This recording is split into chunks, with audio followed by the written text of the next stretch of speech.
عليكم. النهارده معانا اختراع جامد جدا من جاموكي، عصارة البرتقال اللي بتتشحن. الميزة فيها ان انت تقدري تشحنيها باليو اس بي بتاعها، وبتشتغل لمدة تقريبا حوالي 2.5 ساعات.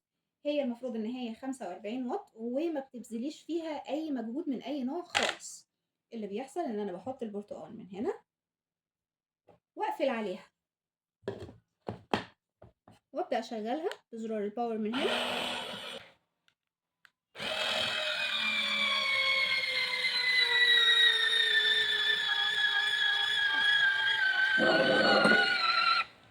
زي ما احنا ملاحظين كده ان هي انا ما ببذلش اي مجهود، انا كل اللي بعمله ان انا بحط البرتقاله من جوه وبس كده، ما بعملش اي حاجه تانية خالص. السعه بتاعتها 110 مللي. فزي ما احنا شايفين، تعالوا كده نفتح ونشوف بقى البرتقاله بعد ما اتعصرت من جوه بقت عامله ازاي. عايزه اقول لكم ان هي فعلا تجربه عمليه وما خدتش وقت. هنكمل العصير واستنونا في الفيديو اللي جاي، هنعمل حاجه جديده.